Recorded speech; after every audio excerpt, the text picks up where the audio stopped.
Olá pessoal, tudo bem com vocês? Nessa semana, a gente vai trabalhar os conteúdos da semana 3 e da semana 4, voltado para o terceiro ano do ensino médio. E o conteúdo que a gente vai estudar um pouquinho é sobre as pirâmides ecológicas e o fluxo de energia.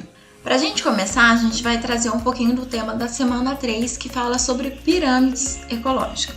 Então, o que é, essas pirâmides ecológicas?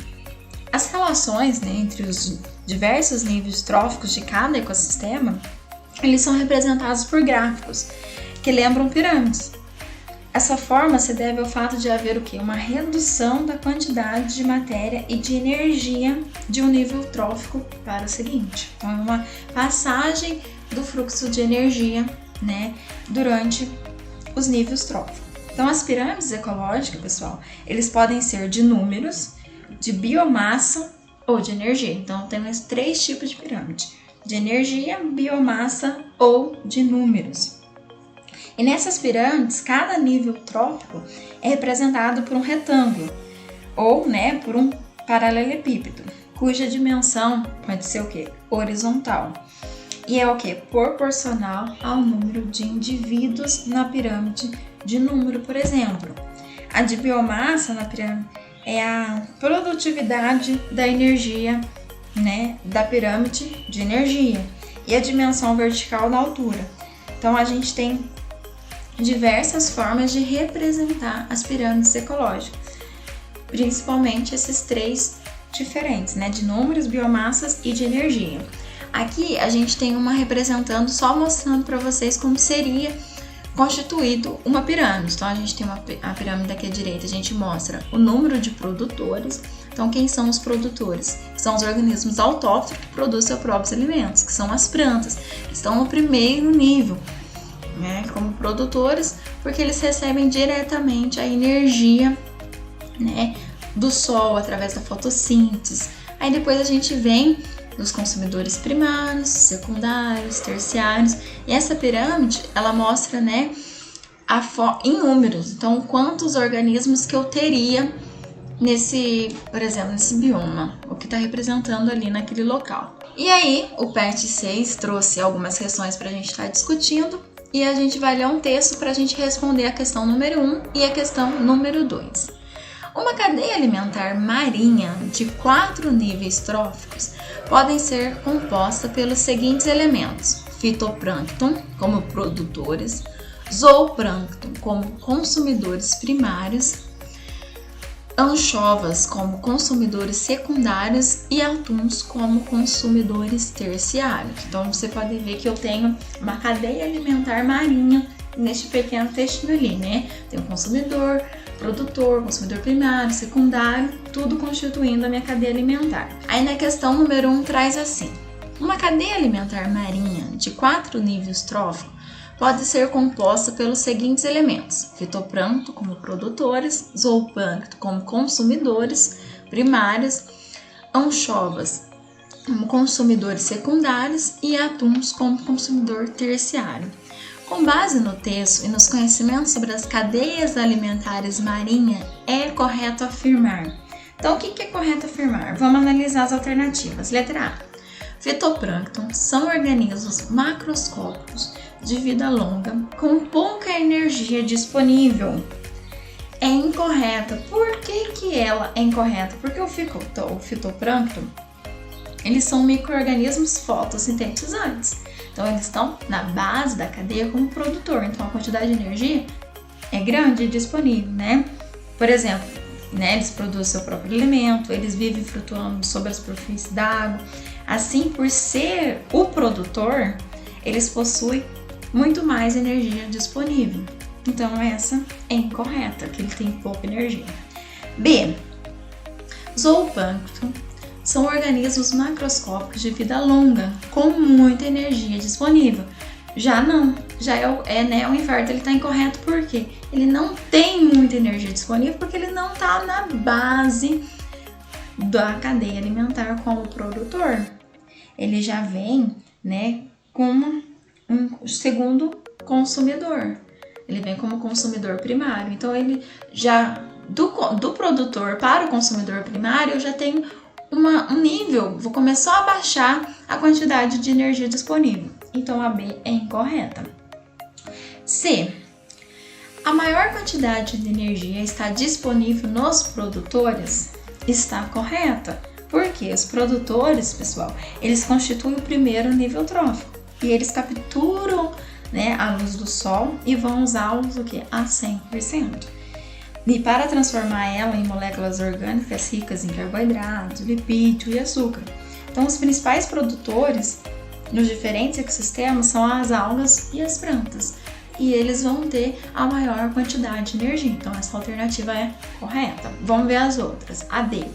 Atuns são consumidores de vida curta, devido à baixa disponibilidade de energia interna. Tá errado, né? Eles são consumidores de vida longa e possuem uma alta disponibilidade de energia interna. Não quer dizer que, por eles serem consumidores, eles não vão ter uma quantidade de energia interna alta, tá bom, pessoal? Então, essa tá incorreta. E aí, o nível de energia da cadeia determina os ciclos de vida dos produtores. Tá incorreto. O nível de energia dos produtores determina o ciclo de vida da cadeia. Tá bom? Então, a alternativa, digamos, incorreta, né, da questão número 1 é correta, é a letra C. Questão 2. Construa uma pirâmide de biomassa e outra de energia, utilizando-se dos organismos citados no texto. Então, se eu for pensar numa pirâmide de biomassa, eu vou ter o fitoplâncton, o zooplâncton, anchovas e o atum.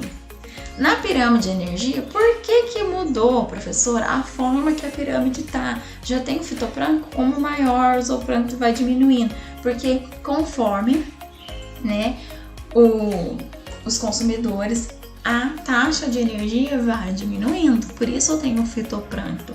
Como são os produtores, com uma quantidade maior de energia. Depois o zooplâncton, como diminui um pouquinho, porque eles pegaram a energia dos fitoplâncton. E assim sucessivamente. Então, para mim constituir as duas pirâmides, ficaria assim, né? Da biomassa e da pirâmide de energia. Na questão 3. Considere o seguinte diagrama, que representa uma pirâmide de números. Em qual das alternativas estão corretamente relacionados os organismos indicados no diagrama? Na ordem 1, 2, 3 e 4. Então, a gente tem vários organismos aqui na alternativa e ele quer saber qual que está representando aí na pirâmide. Então, o que acontece? Se a gente observar, a pirâmide ela é invertida, né? Ela começa pequeno, do 1, começa a aumentar, vai diminuindo e aumenta mais um pouquinho. Então, portanto, verifica-se um número menor de produtores. Isso quer dizer que serão necessários menos indivíduos produtores para alimentar dos consumidores primários. Então, a gente conclui que o produtor se trata de uma espécie grande, no caso de uma jacarandá, tá? Então, é uma árvore. Então, se a gente analisar a quantidade de energia, do número de indivíduos que tem, então vocês conseguirem compreender. Então, como ele tem um quadradinho menor, então ele é uma planta grande que consegue suprir as necessidades ali. Então, quer dizer que é um jacarandá. Então, a gente já pode eliminar a alternativa B e C. Já eliminamos. Aí, o restante da pirâmide apresenta uma distribuição normal. Então, representa que serão necessários vários indivíduos para suprir as necessidades aos poucos. Sendo assim, encontramos vários consumidores primários pequenos que servirão de alimento para os animais maiores. E assim por diante. O 2, ele representa organismos pequenos que vão se alimentar do jacarandá. Então, o único ali que eu tenho, e depois no 3, vai se alimentar do 2, certo? Então, o que vai ser, o que eu tenho que pode se alimentar da larva da borboleta, por exemplo? O besouro.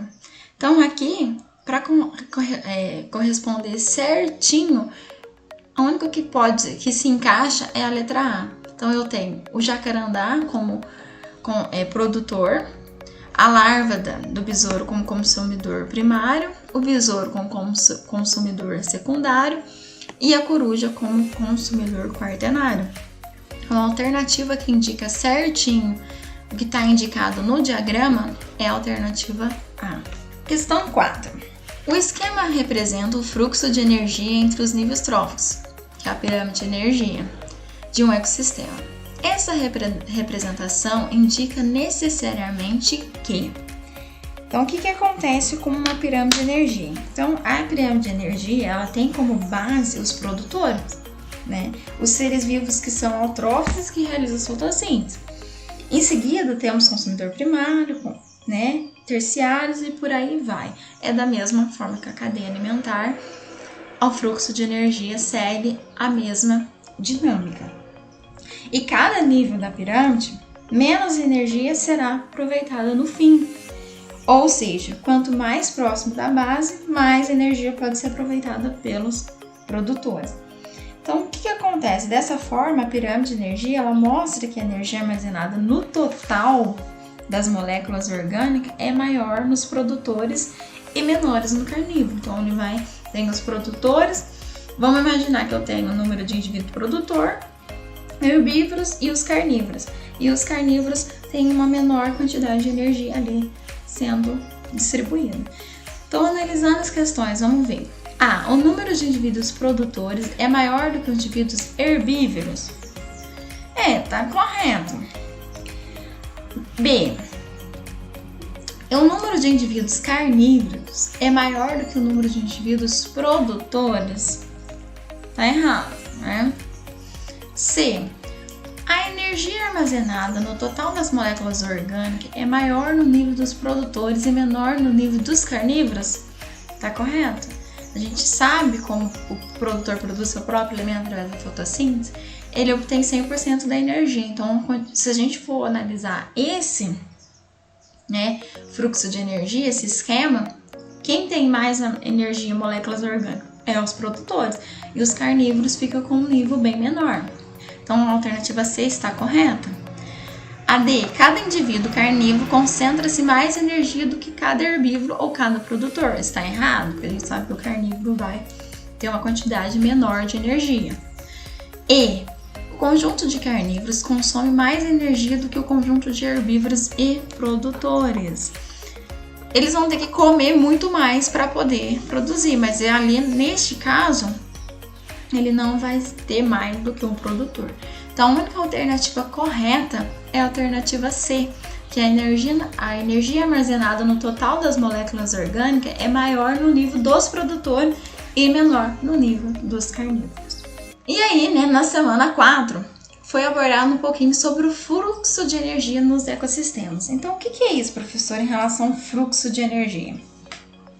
Então, a energia luminosa que chega no ecossistema, no planeta Terra, vamos dizer assim, pouco mais de 1% é utilizado na fotossíntese pelos produtores, né? E o que acontece? Mas isso não é o suficiente para gerar de 150 bilhões ou 200 bilhões de toneladas de matéria orgânica por ano. Então, o que acontece?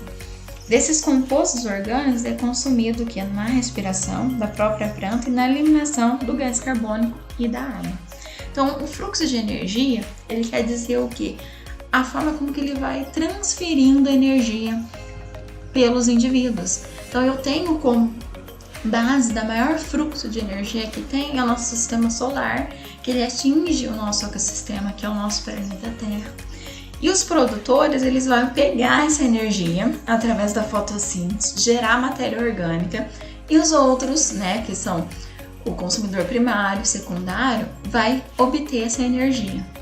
Então, por isso que a gente chama de fluxo de energia no ecossistema, tá? Então, essa é a base que a gente falou nas outras aulas da cadeia alimentar, né? Um se alimenta do outro e vai recebendo essa energia. Aí, as alternativas, né? As questões todas assim. Questão 1. Analise a pirâmide ecológica. Então, a gente tem ali os produtores, consumidores primários, consumidores secundários.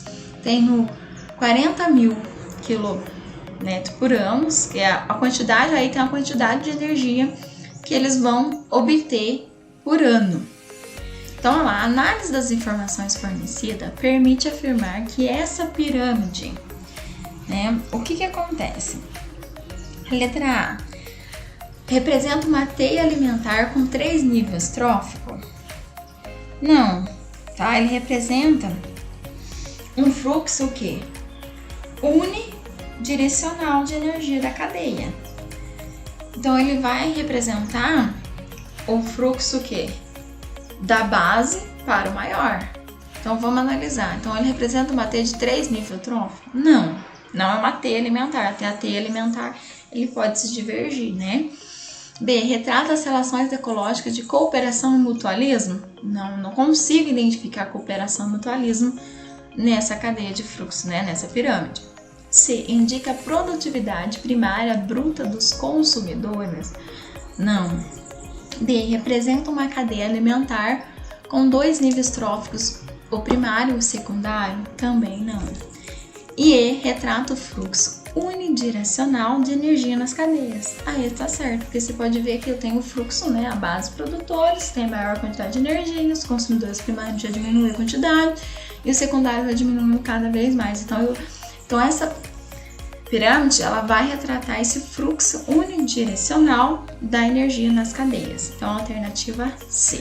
Questão 2. Observe atentamente a figura que relaciona o fluxo de energia nos níveis tróficos. Então aí eu tenho, né, um ecossistema aqui, a quantidade de energia, então 1 que é o produtor, aqui o 2 e o 3 aqui tem um nível. Então ali a gente vê que tem uma perda de energia na respiração do vegetal. No 3 representa a energia disponível para os herbívoros. 4, a perda de energia nas fezes dos herbívoros. E o 6, né, a perda de energia na respiração dos herbívoros. Então conforme vai passando eu vou tendo uma perda de energia. Aí no 7, por exemplo, a energia está disponível para os carnívoros, só é pouca quantidade de energia disponível. A 9, energia assimilada pelos carnívoros, você vê que é pouquinho, já começa a diminuir. A 10, perda de energia na respiração dos carnívoros. Então, ele perde pouco em relação aos outros, ao produtor e o consumidor primário. E depois, no 11, eu mostro a energia disponível para o nível seguinte. Então, tudo isso aqui está mostrando, é o que a gente falou. O produtor ele consegue ter mais e através, né, do fluxo vai diminuindo dos produtores, dos herbívoros e dos carnívoros e assim vai ter uma diminuição do fluxo de energia. Aí eles trouxeram algumas questões assim. A. Que indica o número 5? O que vai indicar o número 5? Então, o número 5, pessoal, ele vai indicar a quantidade de energia assimilada pelo consumidor primário, que é o herbívoro, tá? Então, isto é produtividade secundária bruta. Então, o que está indicando no 5, vamos voltar ali, no 5 aqui, é a quantidade de energia assimilada pelo consumidor primário, que é o herbívoro. B, que indica o número 8? Então, a número 8, ele indica a quantidade de energia perdida nos excrementos do carnívoro, que é o consumidor secundário. Então, o número 8 indica essa quantidade de energia. Então, se eu estou defecando, eu também estou perdendo energia, tá? A C, que ocorre com a quantidade de energia disponível ao longo de uma cadeia trófica. Então, o que vai ocorrer, né? Então, vai ter o que? Diminui quando passa de um nível trófico para o seguinte. Então, o calor da respiração e dos excrementos. Então, o que vai estar acontecendo é uma diminuição, tá? Do nível trófico de um nível para o outro. Eu tenho uma diminuição de energia disponível. A D, que é produtividade primária líquida. Na figura, ela está representada por qual número? Então, o que acontece? A quantidade de energia fixada nos compostos orgânicos e dos produtos, ele está disponível o quê? Pelos herbívoros. Então, a produtividade primária líquida é disponível para os herbívoros, tá? E ele está representado na 3, aqui, ó. No 3, que é a energia disponível para os herbívoros. A questão 4 trouxe assim. Homem já come quase metade da terra. Há um pouco para comemorar o Dia Mundial do Meio Ambiente, apesar dos esforços de pesquisas e conscientização que marcaram as últimas décadas, há mais de 6 milhões de pessoas monopolizam hoje 45% de toda a matéria viva produzida em terra firme. E nada indica que essa taxa esteja parando de crescer. O cálculo foi feito por pesquisadores como o americano Paul, da Universidade de Oxford e da Universidade Duke, ambos nos Estados Unidos, e o mais abrangente possível. Os estudos se baseiam numa medição da produtividade primária, a massa viva produzida pelas plantas a cada ano. Está disponível no G1, Globo.com, Notícias Ciência. As diferentes medidas de produtividade primária têm sido frequentemente utilizadas nos estudos de ecossistema. Assim sendo, responda. Letra A. Qual a diferença entre a produtividade primária bruta e a produtividade primária líquida? Então, a diferença entre elas vai ser que a produtividade bruta é a quantidade de matéria produzida pela fotossíntese em um período fixo de tempo, tá? Então, bruta é quando eu tenho a quantidade de matéria produzida pela fotossíntese.